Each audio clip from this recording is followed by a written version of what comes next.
మీ business ను develop చేసుకోవాలి అనుకుంటున్నారా? మీ పరపతిని పెంచుకోవాలి అనుకుంటున్నారా? అయితే ఓకే టీవీ ద్వారా ఎల్ బ్యాండ్, ఆస్ట్రన్ band ad, scrolling ad, ad with voice overs, logo bug, video ads ద్వారా మీ యాడ్స్ ను పబ్లిష్ చేసుకోండి. సంప్రదించవలసిన ఫోన్ నెంబర్ 8520917933. హాయ్ హలో అందరికీ నమస్తే, వెల్కమ్ టు ఓకే టీవీ. నేను మిస్ శ్రావ్య. ముందుగా ఓకే టీవీ ప్రేక్షకులందరికీ నమస్కారం. సో ఇంకా ఒక్క రోజు మాత్రమే ఉంది ఓటు హక్కుని వినియోగించుకోవడానికి. లోక్సభ ఎన్నికల నగార 13వ తారీఖు అంటే సరిగ్గా ఎల్లుండి రోజు మనం పెద్ద ఎలక్షన్ అయితే జరగబోతోంది. దీంట్లో భాగంగా ఈరోజు సాయంత్రం 6 గంటలతో ప్రతి ఒక్కరి ప్రచారం కూడా ముగియబోనుంది. సో దీంట్లో భాగంగా ప్రచారంలో భాగంగా కాసాని జ్ఞానేశ్వర్ గారు ముదిరాజ్ బిడ్డ, బీసీ బిడ్డ, మరి చేవెళ్ళ ఎంపీగా బీఆర్ఎస్ పార్టీ నుంచి కంటెస్ట్ చేయబోతున్నారు. అందరు కూడా తెలిసిన విషయమే. మరి మొట్టమొదటిసారి ఓకే టీవీ ఎక్స్క్లూజివ్గా కాసాని జ్ఞానేశ్వర్ గారిని ఇంటర్వ్యూ చేయబోతోంది. మరి ఒక్కసారి ఆయన్నే అడుగుదాము, మరి ఏ రకంగా ఉండబోతోంది, మరి బీఆర్ఎస్ పార్టీ గ్రాఫ్ ఏంటి, మరి ఈ బీసీ కార్డు కలిసి వస్తుందా, సో ఈ రకరకాల అంశాల గురించి మనం మాట్లాడదాం. సార్ నమస్తే అండి, ఎలా ఉన్నారు? ప్రశాంతంగా ఉన్నాం. చాలా ప్రశాంతంగా ఉన్నారు. ప్రచారం కూడా చాలా జోరుగా జరుగుతూ ఉన్నట్టుంది. బీఆర్ఎస్ అన్నిటికీ జరిగినట్టే జరుగుతుంది. ఎలా అనిపిస్తుంది మీకు? అంటే మొత్తం ఇన్ని రోజులు తిరిగారు, ఇవాళ లాస్ట్ కదా, ఎలా అనిపించింది? మాకు లాస్ట్ అనేది లేదమ్మా, ఎప్పటికీ ఎలక్షన్ అన్నట్టే ఉంది. ఎప్పటికి ఎలక్షన్ అంటే జనాల మధ్యలోనే ఉన్నామంట, వేరే సంతోషం.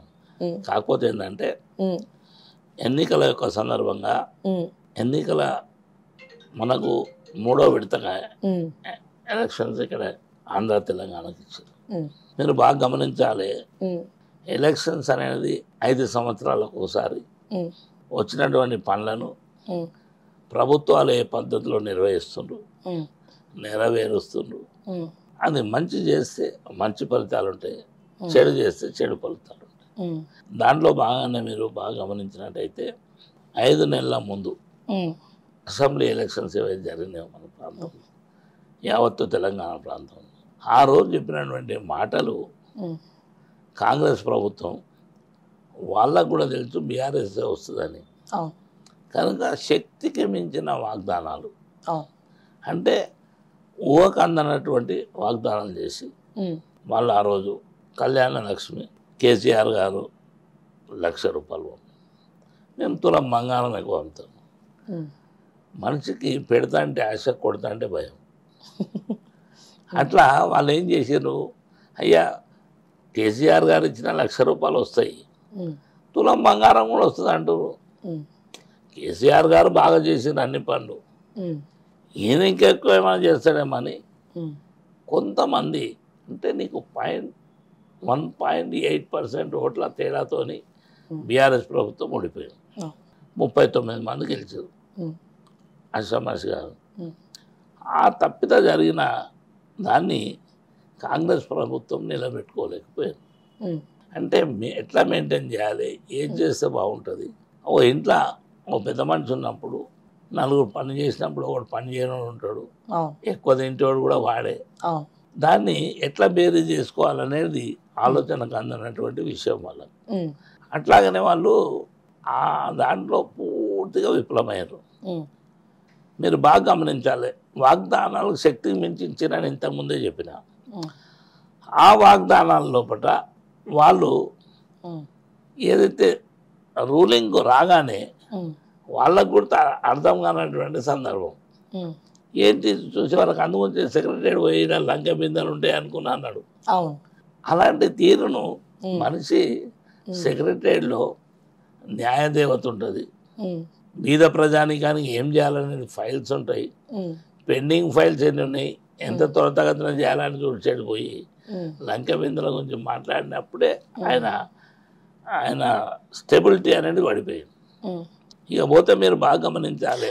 ఇంకోటి ఇక్కడ మిమ్మల్ని బ్రేక్ చేస్తున్నా, లంకా బిందెలన్నీ మీ దగ్గరే ఉన్నాయి అంటున్నాడు. అంటే మీరే మొత్తం దోచుకున్నారు, బీఆర్ఎస్ వాళ్ళు దోచుకున్నారు అంటా ఉన్నారు. దానికి ఏం సమాధానం చెప్తారు? నేనేమంటున్నామా అంటే, కాసే చెట్టుకే రాళ్ళు కొడతారు, పని చేయడానికి ఏముంటుందమ్మా మన దగ్గర, ఏ రాయి కొట్టడానికి లేదు.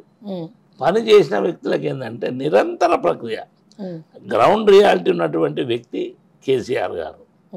ఆయన వ్యవసాయదారుడు, వ్యవసాయంలో ఏం లోపాలు ఉన్నాయి అదేవిధంగా బిజినెస్ మెన్స్కి ఏం లోపాలు ఉన్నాయి, ఏదైతే బిజినెస్ మెన్ మంచి జరుగుతారు, వ్యవసాయదారులు ఏది ఉంటే బాగుంటుంది. అందుగురించి మీరు బాగా గమనించాలి. ఆ రైతు బంధు ఏదైతే పెట్టిండో దాంట్లో చాలా ఆలోచనలు ఉన్నాయి. ఎందుకంటే మేము కూడా వ్యవసాయదారుని బిడ్డను కనుక చెప్తున్నా. వ్యవసాయదారుడు ఎప్పుడైనా కానీ వ్యవసాయం రోణికార్తి వెళ్ళగానే మురుగశీల రాగానే అప్పుడే వ్యవసాయదారునికి నీకు విత్తనాలు కానీ మందులు కానీ అలాంటి మౌలిక సదుపాయాలు కానీ ఏదన్నా కానీ కావాలంటే సేటు దగ్గరికి సావుకారు దగ్గర పోయి ఆయనతో తెచ్చుకొని వ్యవసాయం నడిపించేది. దీనివల్ల వ్యవసాయదారునికి నష్టం జరుగుతుంది.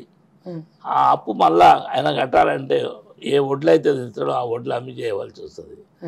ఆ దుస్థితి రావద్దన్న ఉద్దేశంతో ఆయన ఏం చేసిందంటే తప్పకుండా ఆ రైతు బంధాన్ని పెట్టేసి ఎకరాకు 10,000 ఎకరాకు 10,000 ఇస్తే ఎప్పుడైతే దుక్కు దున్నడానికి కానీ మందులకు కానీ కూలీలకు కానీ నాటేసేటప్పుడు కానీ వీటికన్నిటికీ ముందే డబ్బులు చినుకులు పడగానే రైతు బంధు వీళ్ళ అకౌంట్లో వచ్చేది. దానివల్ల వ్యవసాయదారుడు రైతు సుభిక్షంగా ఉండేది. నాకు మీరు ఏ బిజినెస్ పెట్టుకున్నా అసలు రకం అంటారు, ఆ అసలు రకంతో వచ్చిన పైసలతోనే ఇల్లు గడుపుతుంది. అట్లాగే వ్యవసాయదారునికి రైతు పెట్టుబడి గురించి రైతు బంధు ఇచ్చినాక ఆయన ఇక నాకు అప్పు లేదనేది ఆ వచ్చిన పంట అంతా వాళ్ళ ఇంటికి వస్తుంది. ఆ విధంగా ఆయన తయారు చేసినటువంటి సందర్భం. అదే కాకుండా రైతుకి ఇంకేం కావాలి, నీకు నీళ్లు కావాలి. నీళ్లు కావాలంటే ఏది కావాలి, కరెంటు కావాలి. అప్పుడు 7 గంటల కరెంటు, 3 గంటలు పొద్దున, రాత్రి 4 గంటలు, 4 గంటలని 2 గంటలు ఇచ్చిన సందర్భాలు ఉన్నాయి. ఎప్పుడు కరెంటు తీసుకుని ఎవరు తెలియకపోతున్నారు. కనుక వ్యవసాయదారునికి కంటిన్యూ 7 అవర్స్ నడిస్తే తప్ప ఆ మడి అనేది వారది ఆ చేను. సరే, గుండెల మీద చేసుకొని చెప్పండి, స్ట్రైట్గా అడుగుతున్నా నేను. బీఆర్ఎస్ తప్పేం లేదా? ఎందుకు ప్రజలకు అంత కోపం బీఆర్ఎస్ మీద? ప్రతిసారి నేను కూడా నా మార్నింగ్ న్యూస్ లో చెప్తూ వచ్చిన, అంటే కర్ణుడి ఏదైతే సామెత ఉంది కదా, 100 కారణాలు ఉంటాయో ఉన్నట్టు బీఆర్ఎస్ కూడా ఓడిపోవడానికి 100 కారణాలు ఉన్నాయి. పదే నేనే మార్నింగ్ న్యూస్ లో ప్రతిసారి చెప్పిన, ఒక్క కారణం లేదు. నేనేమన్నా అందుకని చెప్తున్నా నేను. అంటే మేము అబద్ధం చెప్పినామంటారా? కాదు, సవరణలు చేసుకోండి, అవినీతి పరులను పంపండి. ఎప్పుడైతే మీడియా మిత్రులకు చేతులెత్తి నమస్కారం పెడుతున్నా, మంచి వాళ్ళు ఉన్నారు, చెడ్డ వాళ్ళు ఉన్నారు మీడియాలో కూడా. ఏమాట కామండి. ఇప్పుడు నేనున్నా, నువ్వు నాకు ఒక లెసన్ చెప్తున్నావు, ఏంది ఇగో ఇక్కడిక్కడ నువ్వు తప్పు చేస్తున్నావు, అది నువ్వు సర్దిద్దుకోమని. కొంతమంది రిసీవ్ చేసుకుంటారు, అమ్మ మీరు చెప్పింది కరెక్టే, నేను సర్దిద్దుకుంటాను. కొంతమంది నన్ను అన్నారా, నా అహంకారం చూపెడతామంటారు. అలాంటి వారు సమాజంలో ఉండరు కూడా. కనుక ఆ 2 కూడా మీరు చూస్తారు. మా లాంటి వాళ్ళని ఇంకా చాలా మందిని చూస్తారు. మా వల్ల ఏంటంటే కేసీఆర్ గారి 2 విషయాలు ఏంటంటే, ఈరోజు కూడా కేసీఆర్ గారిని ముఖ్యమంత్రి అనుకుంటున్నారు జనం. మొన్న ఎవరన్నా అడిగితే కేసీఆర్ మా ముఖ్యమంత్రి అంటుండ్రు. ఎందుకంటే లోకల్ ఎమ్మెల్యే మీద తప్పులుండి జనం కక్ష ఉండే, కానీ ఎమ్మెల్యేలు ఓడిపోతారు అనుకున్నాం కానీ కేసీఆర్ అనుకోలే. అంటే జగమెరిగిన సత్యం ఇది. అయ్యో కేసీఆర్ ఓడిపోయినా మా దగ్గర ఉన్న ఎమ్మెల్యే తప్పు చేసిండు, వీడిని ఓడగొడదాం అనుకున్నారు. అక్కడ మా కేసీఆర్ ఓడిపోతాడని అనుకోలేదు. లేకపోతే దుష్టుడో బస్తుడో వీనికి వేస్తుంటాడు. రిపోర్ట్స్ కూడా చాలా వరకు కూడా కేసీఆర్ గారికి కొంతమందిని చేంజ్ చేయమని చెప్పినటువంటి స్నేహితులు కానీ మీడియా మిత్రులు కానీ చాలా వరకు. కేసీఆర్ గారు ఏంటంటే ఒక మాట అన్న తర్వాత వెనుకకు తీసుకోడు. అందరికీ సిట్టింగ్లకు టికెట్ ఇస్తున్నామని అనౌన్స్ చేసి అందరు ఏమనుకోరు, మళ్ళీ కొన్ని రోజుల తర్వాత కొంతమందిని మారుస్తారు అనుకోరు. కానీ ఆయన ఒకసారి మాట ఇచ్చినాక సరే చూద్దాం, వాళ్ళకి అందరికీ లోపల చెప్పిండు, మీ మీద ఇట్లా వస్తున్నాయి, ఈ విధంగా మీ మీద ఆరోపణలు ఉన్నాయి, సరిదిద్దుకోమని చెప్పిండు. వాళ్ళు సరిదిద్దుకోలే కనుక ఓడిపోయారు. అంటే ఇప్పుడు నేనేమంటున్నా, ఈరోజు కూడా ఇదొక ఎమ్మెల్యేల వరకు ప్రభుత్వాల వరకు వచ్చే వరకు 10 సంవత్సరాల కాలం ఎట్లుంది. అల్టిమేట్గా అందరం కూడా ఎవరం కూడా పొలిటికల్గా అవగాహన ఉన్న ప్రతి లీడర్ కూడా మన ప్రాంత ప్రజలకు ఏం చేయాలి, మంచి చేయాలనేదే తపన. ఆ మంచి చేయాలన్నప్పుడు మా దృష్టి అంతా సీటు మీద కూర్చుని కాదు, ప్రజలకు ఏం అవసరం ప్రజల మధ్యలోకి పోవాలి. ఆయన ఏం అడుగుతున్నాను, అయ్యా నాకు ఇది కావాలని. మా బాధ్యత ఎట్లుండాలంటే అది మా పరిధిలో ఉండకుండా తప్పకుండా ప్రయత్నం చేస్తామని చెప్పాలి. నా దగ్గర లేకున్నా ఎవరికి చెప్తే అవుతుంది ఈ పని, ఆయన తెలియదు ఇంకెవరికి చెప్తే అవుతుంది అంటే చేయడానికి ప్రయత్నం చేయాలి. ఎందుకంటే నీకు 5 సంవత్సరాలు వాళ్ళు ఓటేసి నేను గెలిపించాను కనుక వాళ్ళ సాధక బాధకాలు చూడవలసిన బాధ్యత లీడర్ మీద. అట్లా గ్రౌండ్ రియాలిటీ ఉన్నటువంటి కేసీఆర్ గారు 10 సంవత్సరాలు ఆయన రైతు బిడ్డ కనుక ఏ ప్రాంతంలో ఏది ఉంటే బాగుంటుంది. 7 గంటల కరెంటు మనకు సరిపోతలేదు కనుక 24 గంటలు తేవాలి. 24 గంటల కరెంట్ ఉన్నప్పుడు నీకు సాఫ్ట్వేర్ కానీ అదేవిధంగా రైతులకు కానీ వ్యవసాయదారులకు కానీ నల్లలు కానీ ఏమన్నా తీసుకోను 24 గంటల కరెంట్ ఉంటే డెవలప్మెంట్ గురించి ఆలోచన చేయవలసిన అవసరం ఉండదు. ముందు కరెంట్ రావాలి. దాని తర్వాత మీరు బాగా గమనించాలి, రైతు బంధు అయితే ఎప్పుడైతే ఇచ్చిండో మిషన్ భగీరథ అని మీరు బాగా గమనించాలమ్మా. ఇలాంటి ఎద్దడే 2 సార్లు వచ్చింది మన తెలంగాణలో.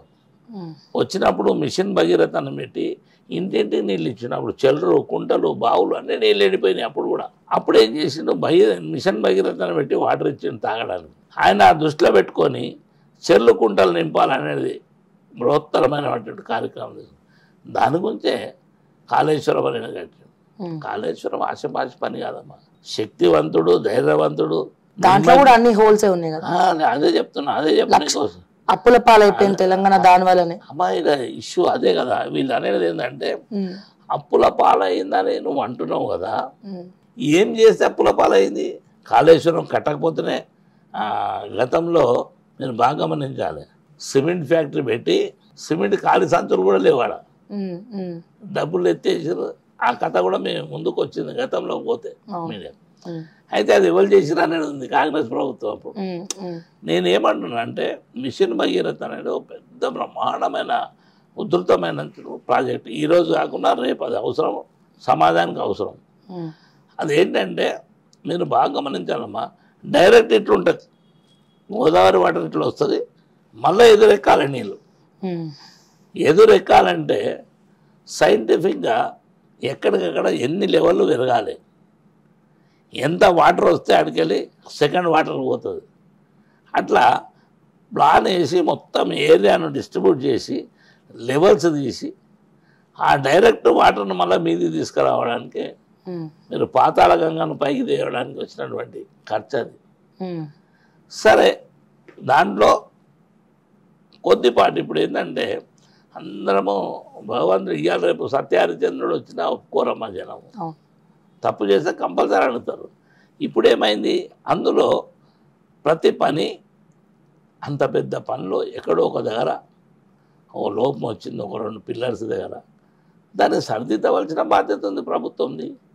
ఇప్పుడు మన దగ్గర ఓ ఇల్లు కట్టుకుంటామమ్మా, ఇల్లు కడితే ఒక పిల్లర్ లూజ్ అయిందనుకో, ఏదనుకో పిల్లర్ కుంగుతుంది. అన్నీ గట్టిగా ఉన్నా సరే ఓసారి సిమెంట్ సెట్ కాక కొంత ప్రాంతమే వీక్ అయిపోతే ఒక అర్ర అంటే ఒక ఏమంటారు 10x10 రూమ్ అంతా కుంగిపోతుంది. అంటే ఆటోమేటిక్గా తెలిసిపోతుంటుంది మనకు. అక్కడ పిల్లర్ ఏదైతే పెడతారో పోటీస్ అది కూలిపోతుంది. దాన్ని ఇమ్మీడియట్గా చూడకపోతే మళ్ళీ దాన్ని తీసి మళ్ళీ వేసుకుంటారు. సిమెంట్లో ఉన్నటువంటి ఆ గుణం అది. అయితే అక్కడ ఇంజనీరింగ్ కానీ అక్కడ చేసే పని వాళ్ళ లోపం ఉన్న వాస్తవం. అందుగురించి ఎవరికైనా తప్పు ఉన్నదో తప్పకుండా దాన్ని ఎండగట్టుకుని వాళ్ళ మీద యాక్షన్ తీసుకోమని కూడా చెప్తారు. దాంతోపాటు నువ్వు ఇమ్మీడియట్గా నీరు ఇచ్చేవలసిన బాధ్యత మీద ఉంది. ఇప్పుడు ఆ బూచి చూపెట్టేసి అసలు కాళేశ్వరమే మొత్తం పోయిందని చెప్పుడు వాస్తవం కాదా, అవాస్తవాలు అది. దానికి తోడు నువ్వు 24 గంటలు వాళ్ళు చేసిన తప్పు నేను సవరించినా, మంచి చేసినా, దాన్ని ఆదుకున్నా, చేసినా అని చెప్పు, నీకు మంచి పేరు వస్తుంది. గతంలో కూడా ఏం జరిగింది, మీరు ఎవరు చేసిన పని వాళ్ళు, ఇప్పుడు ఒక సీఎం చేసిన పని ఏదైనా అదూర్త పెడితే మిగతా వాళ్ళు కంటిన్యూ చేస్తేనే కదమ్మా దాని పేరు వచ్చేది. నువ్వు బంద్ చేస్తే ఎక్కడికెళ్ళి వస్తుంది. ట్యాపింగ్ సంగతి ఏంది మరి? ట్యాపింగ్, ఫోన్ ట్యాపింగ్ ఎక్కడ చూసినా, ఏ వార్త చూసినా, ఎట్ సైడ్ చూసినా అదే కనపడతా ఉంది. యాక్చువల్గా మీరు ఇంకొకటి వినాలమ్మా, ఏమనుకోకపోతే, ఎందుకంటే మేధాశక్తి ఉన్నటువంటి మీడియా ముందు మేమంతా చెప్పలేము. కానీ నా మాట వినాలి. కాసాని జ్ఞానేశ్వర్ 2 సార్లు మాట్లాడితే ఓ 10 నుంచి 12 వర్డ్స్ చెప్తే నా వాయిస్తోనే కాల్స్ పోతున్నాయి ఎలక్షన్లల్లో. ఓటు అప్పీల్ చేసుకుంటున్నారు. ఏమంటారమ్మా వీటిని? ఏమంటారమ్మా? అది ట్యాపింగ్ రికార్డింగ్? ట్యాపింగ్ కాదమ్మా, ఏమంటారు, మార్ఫింగ్ చేస్తున్నారా? ఇప్పుడు మనకు 12 పైసలు ఏమో తీసుకుంటున్నారు దానికి. Voice records, voice calls same నాకు వాయిస్ లాగానే పోతుంది. అవును అవును, మీరు రికార్డ్ చేసేస్తే ఇంకా కాల్స్ వెళ్ళిపోతాయి. రికార్డ్ చేసేది అవసరం లేమ్మా. ఇప్పుడు ఇంకోటి ఏంటంటే నీకు 17 పేర్లు వాళ్ళు రాసిస్తారు. ఆ 17 పేర్లు మనం చదవాలి. అవును, అంటే దాదాపు 2-3 కోట్ల జనానికి అందులోకి వెళ్ళి అక్షరాలు తీసుకొని ఆ పేరు చదువుతుంది. అవును, జ్ఞానేశ్వర్ గారు ఏదైనా టెక్నాలజీ బాగా వాడతారని పేరు బయట. రోగో ఇప్పుడు వచ్చిన రోగో పని అదే, ట్యాపింగ్ కూడా అదే తల్లి. అంతే అంటారు నాకు తెలిసినంత వరకు. అంతే అమ్మా, ఇక్కడ వినాలే. ఏ వ్యక్తి అయినా నేను చేస్తే తప్పు చేసి దొరుకుతుందని కళ్ళ గత్తలు కట్టుకొని చేస్తారా మాట్లా చేలో చేసి మరి బయట పెట్టాలి కదా. ఏందని పెడుతున్నారు కదా, ఏం పెట్టిరమ్మా చెప్తున్నారు కదా వాళ్ళు. పోలీస్ ఆఫీసర్లు దొరికిన వాళ్ళందరూ చెప్తా ఉన్నారు. మా ఎట్లుందంటే నేనేమంటున్నా, భగవంతుని దించి నిలబెట్టి ఇంటర్గేట్ చేస్తే ఆయన కూడా ఒప్పుకుంటాడు. ఆయన చేయని తప్పని కూడా ఒప్పిస్తారు పోలీసు వాళ్ళు. అట్లా అంటారు. అంతే కదండి, జగమేనే సత్యం. అది నేనేమన్నా వాస్తవాలు అంతా ఉన్నాయి అని నా వాదన. తప్పు చేస్తే తప్పదు, ఎవరికైనా శిక్ష. కానీ వాస్తవాలు అంతా లేదు. మీరు బాగా గమనించాలి. కేజ్రీవాల్ని కొట్టాలంటే ఎవరిని చేసారు? కవితను కొట్టేసారు. ఉన్నదా లేదా బాగుంటుందే అది. అంటే సంబంధం లేనటువంటి ఇష్యూల మీద. అవును, మొన్న ఒకటి ఏంటంటే ఓ ఎమ్మెల్యే కాన్స్టిట్యున్సీలో మాదాన్నే చేవెళ్ళ పార్లమెంట్లో ఒక ఎమ్మెల్యే ప్రాంతం లోపల ఉదయంలో బండ్ల మీద పోతారు. ఏమా ఆలుగడ్డ కానీ ఉల్లిగడ్డ కానీ 5 రూపాయలకి ఎన్ని కిలోలు, 25 రూపాయలకి ఎన్ని కిలోలు అని వాళ్ళు మైక్తో చెప్పినాక రాక చిన్న మైక్ పెట్టుకుని బ్యాటరీ వేసుకొని పోతుంటారు. దానికి ఏ పర్మిషన్ అవసరం ఉండదు. నూకుడు బండి మీద పోతారు, సైకిళ్ళ మీద పోతారు. అట్లాగే ప్రతిదానికి వీళ్ళు పర్మిషన్స్ ఏవైతే అడుగుతుండ్రో అతను ఏం చేసిందంటే చిన్న మైక్ పెట్టేసి వాళ్ళదే, ఎవరిది, ఆ కూరగాయలు కానీ పనులు అమ్ముతారు, అది తీసుకొని వీడు వాడిండు. దాన్ని కూడా ఆపేసారు కాంగ్రెస్ వాళ్ళు.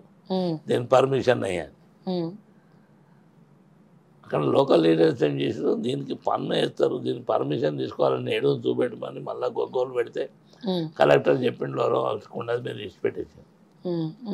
అదెంత 200 రూపాయలు ఖర్చు పెడితే వచ్చేటువంటి మైక్ చిన్న 20,000 పని చేస్తుంది అది. అవును అవును, అంటే పిట్ట కొంచెం కూతగనం అనేది అక్కడ నడుస్తుంది. అంటే నేనేమన్నా ప్రతి దానికి ఇప్పుడు ఎవరో ఎక్కడనో సోషల్ మీడియాలో మా పేరు పెట్టింది అనుకో, అభిమానులే కానీ నాకు తెలిసిన వాళ్ళు కానీ ఎవరన్నా వాళ్ళు పెడితే మా దగ్గర నోటీస్ పంపితే మేము ఏం జవాబు ఇవ్వాలి? అంటే కొన్ని నేనేమన్నా తెలిసి తెలియక వాస్తవాలను దగ్గరుండే విధంగా మనం ప్రయత్నం చేయాలని నా వాదన. ఇప్పుడు ఎలక్షన్ వచ్చింది, ఎలక్షన్లో నా పాత్ర ఏందమ్మా? ప్రచారం చేసుకోవాలి, చెప్పాలి. వాళ్ళ లేక నేను ఉరకలేను, కానీ కూర్చొని చెప్పగలుగుతాను, వాళ్ళకంటే ఎక్కువ చెప్తాను. ఇక్కడే వచ్చింది అంటే మీరు ఇక్కడ కూడా ఏమంటున్నారు, కాసాని జ్ఞానేశ్వర్ మీద ఒక చిన్న మచ్చ కూడా లేదు, కాంట్రవర్సీస్ కి పోరు, ఆయన పని ఆయన చేసుకుంటారు.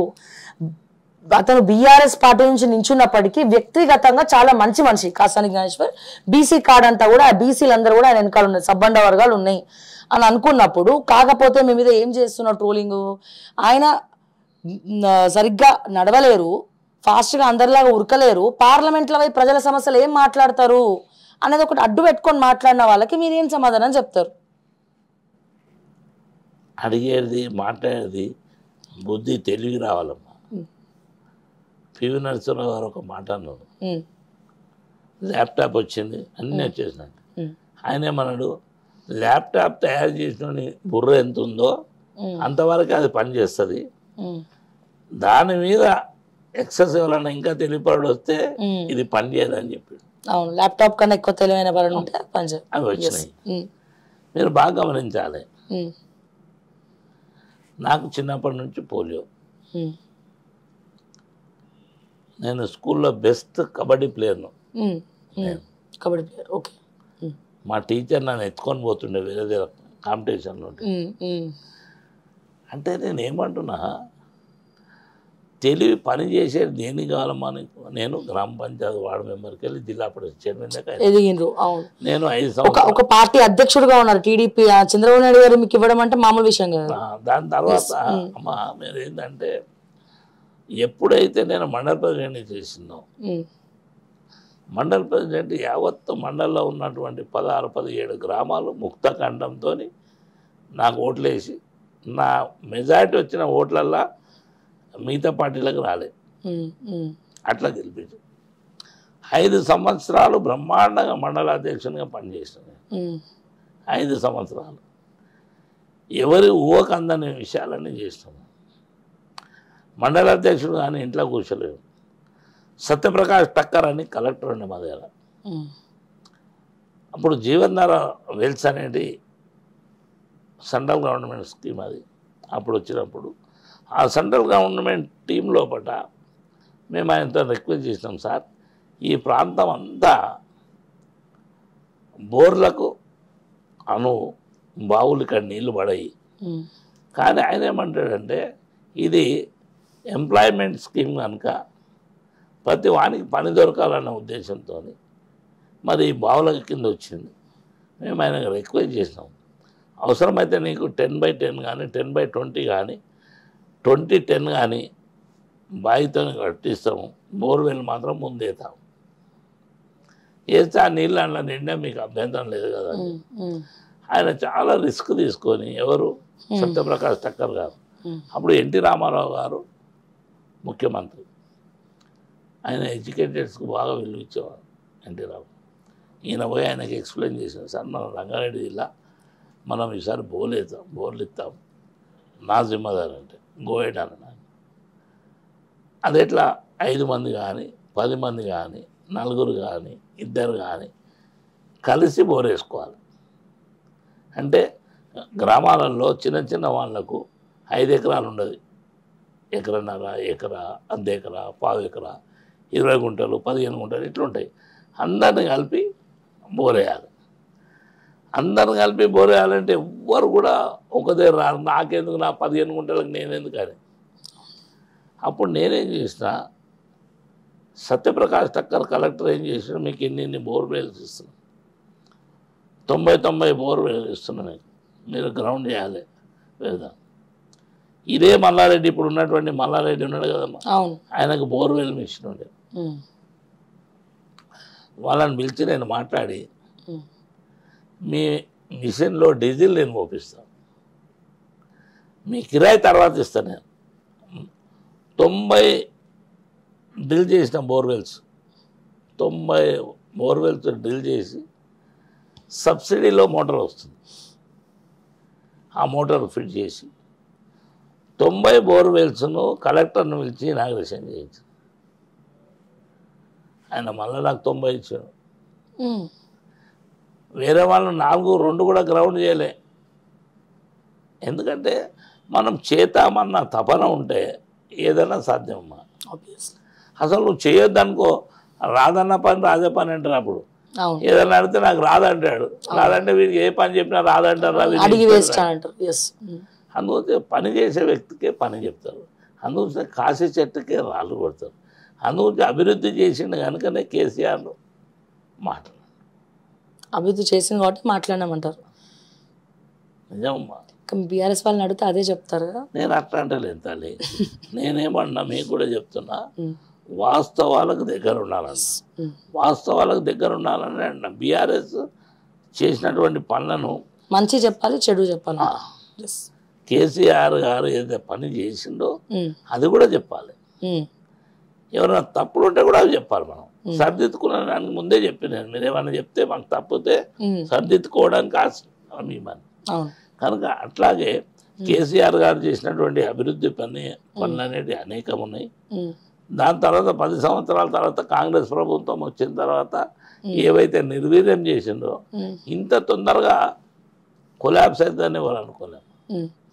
లోక్సభ విషయానికి వస్తే చాలా తెలివిగా మీకు టికెట్ ఇచ్చారు అనుకోవాలా. కాసాని జ్ఞానేశ్వర్ గారికి చేవేళ్ల నుండి అటు రెడ్డి బీజేపీ రెడ్డి కొండ విశ్వేశ్వరరెడ్డి, ఇటు కాంగ్రెస్ నుంచి కూడా రంజిత్ రెడ్డి మీ బీఆర్ఎస్ నుంచి వెళ్ళి కాంగ్రెస్ నుంచి టికెట్ తెచ్చుకొని పోటీ చేస్తున్నారు.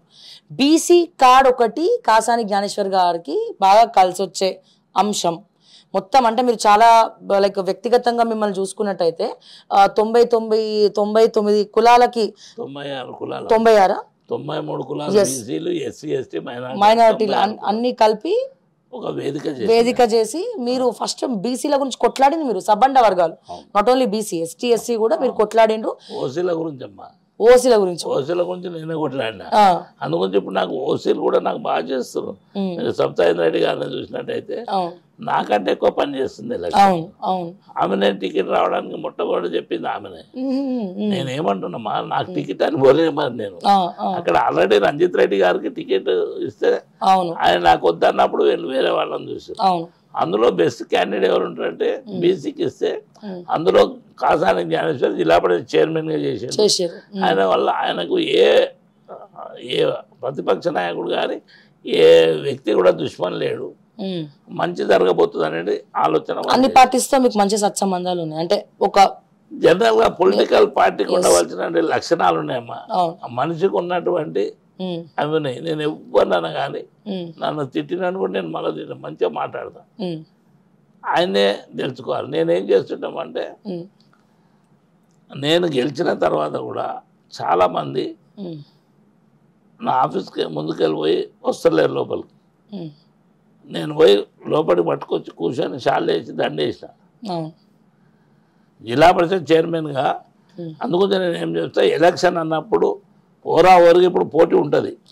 ఒకసారి ఎలక్షన్ అయిన తర్వాత ఆ ప్రాంతానికి ఎంపీ ఎవరు గెలిచినా ఆ ప్రాంతానికి అందరికి పనులు చేయవలసిన బాధ్యత ఎంపీది ఉంది డెఫినెట్గా.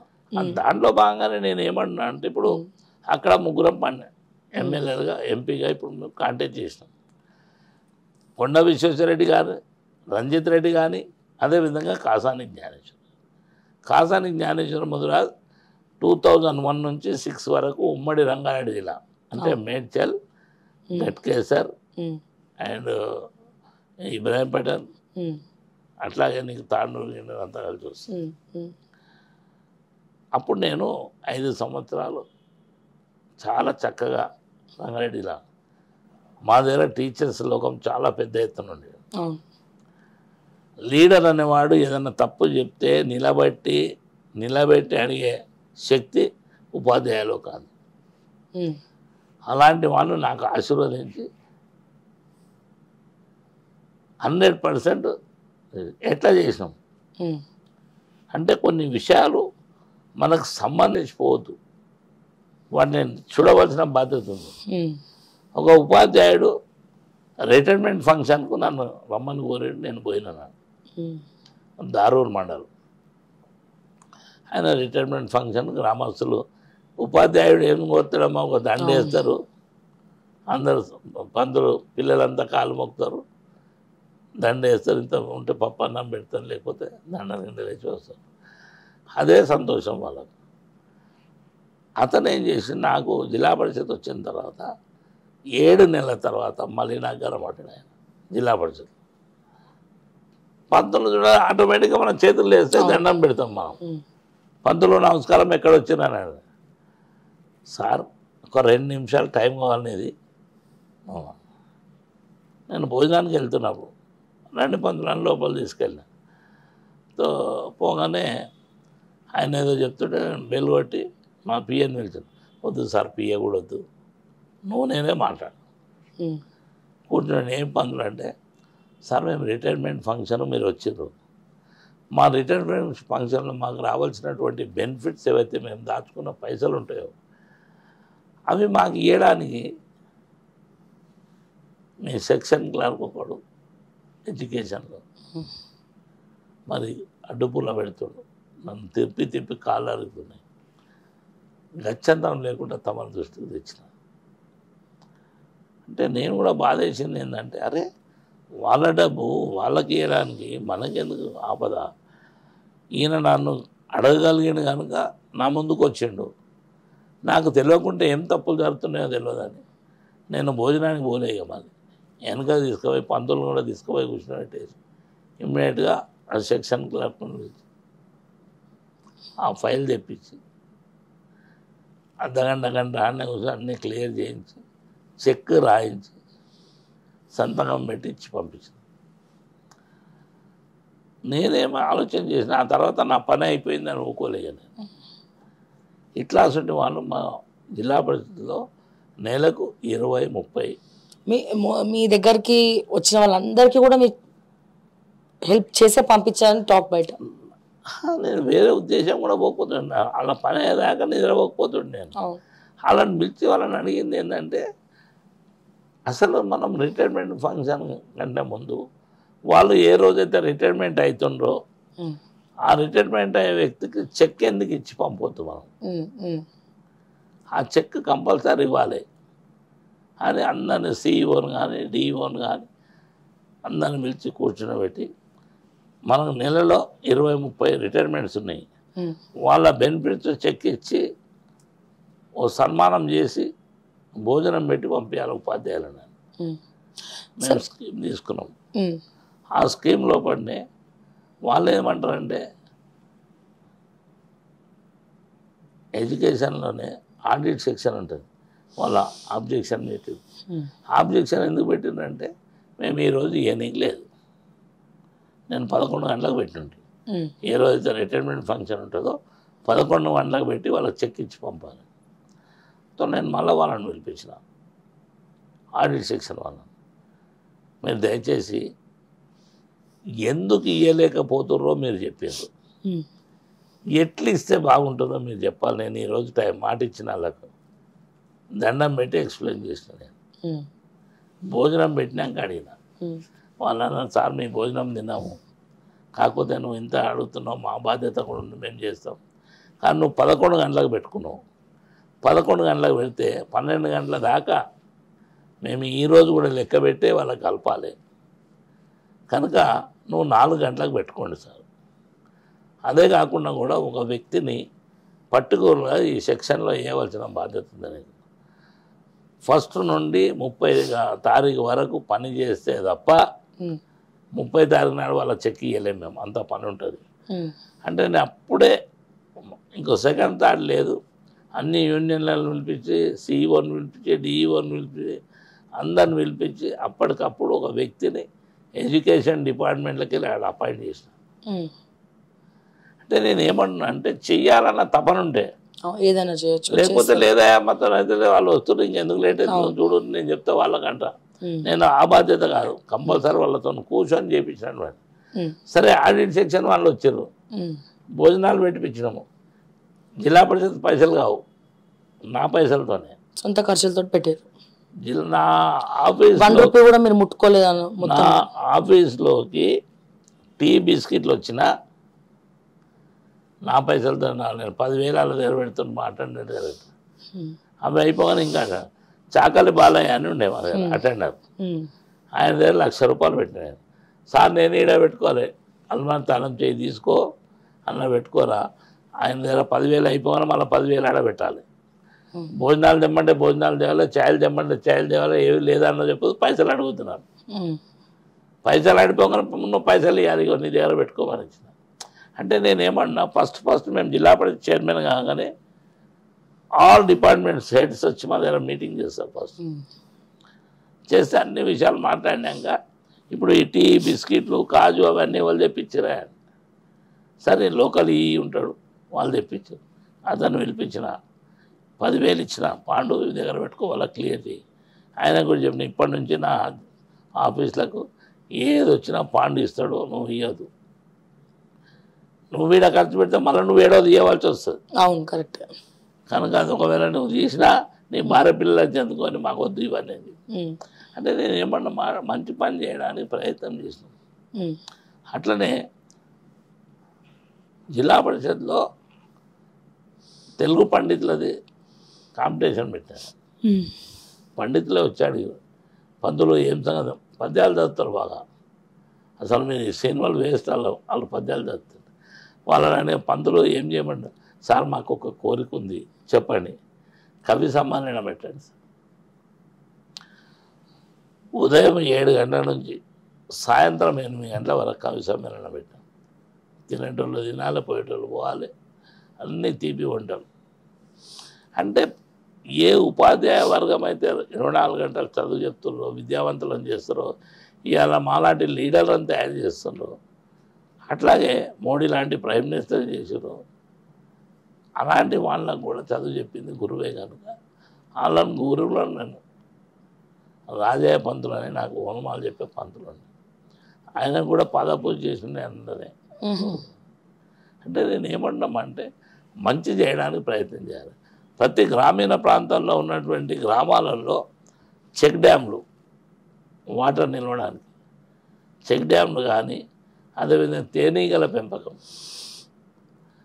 ఇప్పుడు ప్రతి ఇంట్లో ఉన్న ప్రతి మనిషికి ఏదో విధంగా లాభం జరగాలి.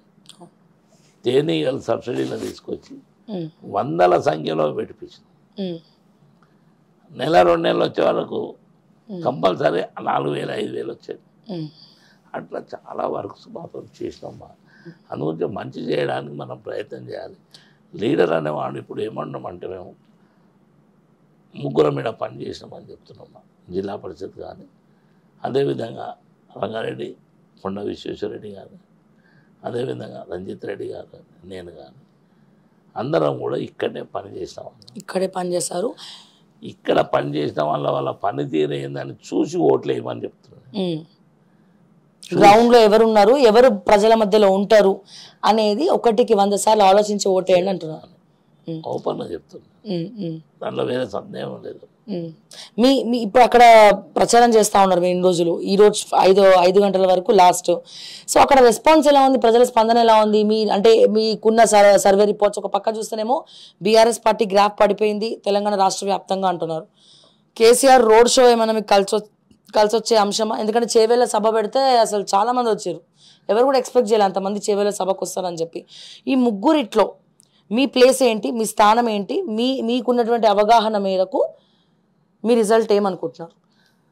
మీరు బాగా గమనించాలి, మాకు కానీ రంగారెడ్డి జిల్లాలో కానీ బీఆర్ఎస్ గ్రాఫ్ పడిపోతుందని ఎవరైతే అనుకుంటే మాత్రం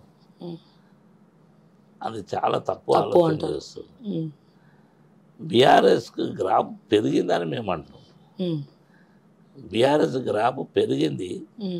ఏ గ్రామీణ ప్రాంతంలో చూసినా, ఏ ఆడపిల్లని చూసినా, ఏ తల్లిని చూసినా, ఏ తండ్రిని చూసినా వాళ్ళు బీఆర్ఎస్ను ఓడగొట్టుకొని తప్పు చేసినాము, కేసీఆర్ను ఓడగొట్టి తప్పు చేసినాము. మేము ఇట్లయితే అనుకోలేదు. మరి కేసీఆర్ గారు 24 గంటలు కరెంట్ ఇచ్చిండు. 24 గంటలు కరెంట్ ఉంటేనే కదా నీకు నల్లలు నీళ్ళు వచ్చినాయి. అదేవిధంగా రైతు బంధు ఇచ్చిండు, రైతు బీమా ఇచ్చిండు, కళ్యాణ లక్ష్మి ఇచ్చిండు, షాదీ ముబారక్ ఇచ్చిండు, రంజాన్ తోఫా ఇచ్చిండు. ఎవరైతే పిల్లలు పెళ్లి చేసుకుంటే వాళ్ళకు కళ్యాణ లక్ష్మి 1,00,000 రూపాయలు ఇచ్చాడు. పుట్టిన పిల్లలకు కేసీఆర్ కిట్ అనేది ఇచ్చిండు. ఆడపిల్ల పుడితే 13,000, మగపిల్లాడు పుడితే 12,000. ఇలాంటి మౌలిక సదుపాయాలని అవసరం ఉన్నట్టు అన్నీ కూడా కేసీఆర్ చేశాడు. ఏది లోటు లేకుండా చేశాడు. దాన్ని మేము ఆయనకు మోసం చేసినాం అనేది చాలామందిలో తపన కనబడుతుంది. ఈరోజు కూడా తండోపతండాలకు వచ్చారు. మీరు అన్నట్టుగా చేవేళ్ళ ప్రాంతంలో ఎన్నికల నగార ఫస్ట్ మీటింగ్ అక్కడ జరిగింది. అసలు మేము ఊహించని రీతిలో పబ్లిక్ వచ్చారు. గ్రౌండ్లో ఎంతమంది ఉండరో 4 పబ్లిక్ రోడ్డు మీద ఉండరు. వాళ్ళు కాకుండా బస్సులకి వెళ్ళి దిగనీయలే పోలీసు.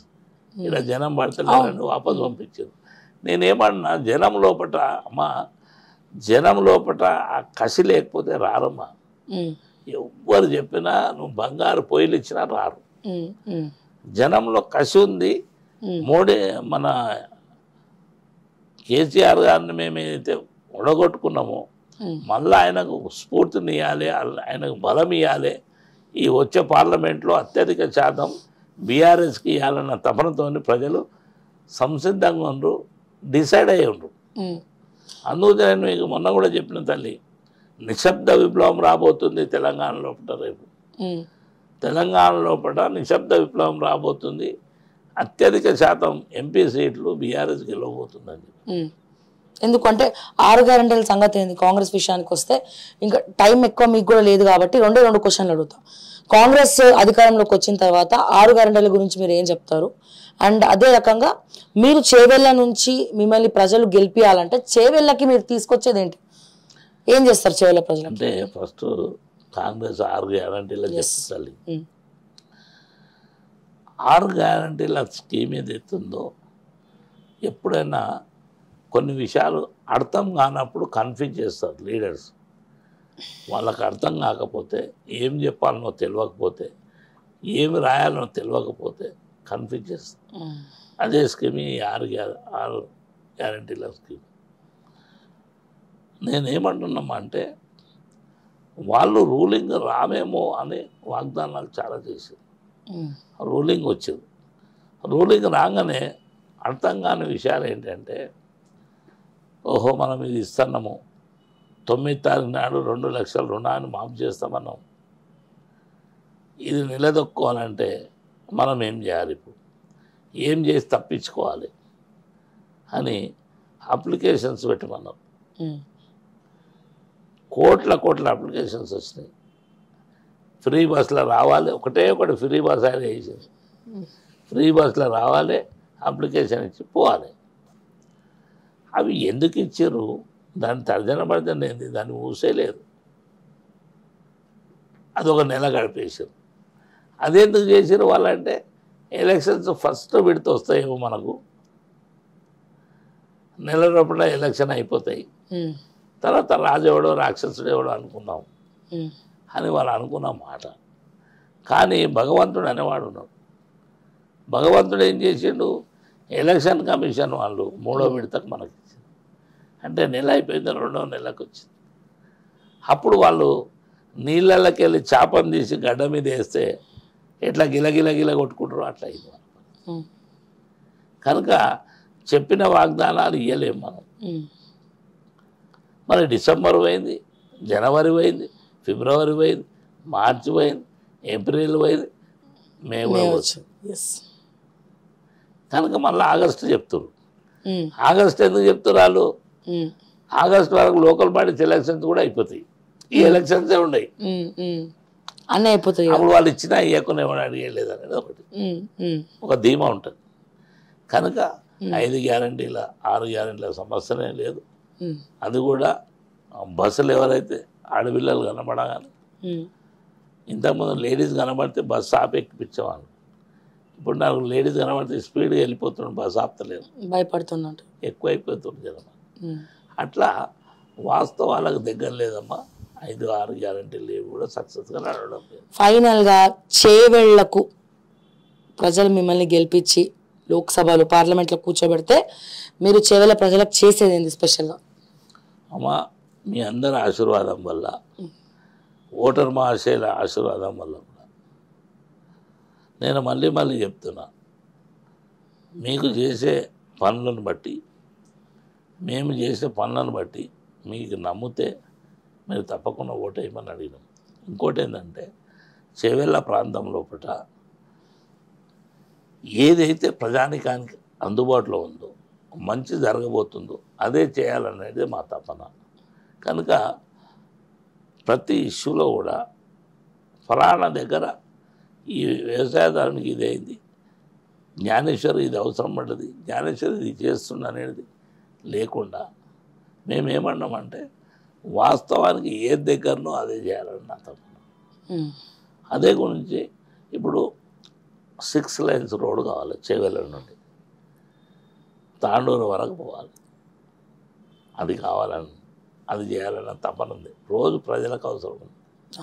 అదేవిధంగా మరపల్లి నుండి మీరు వికారాబాద్ వచ్చే వరకు కనీసం 4 జాగాల బ్రిడ్జెస్ అవసరం, రైల్వే బ్రిడ్జెస్.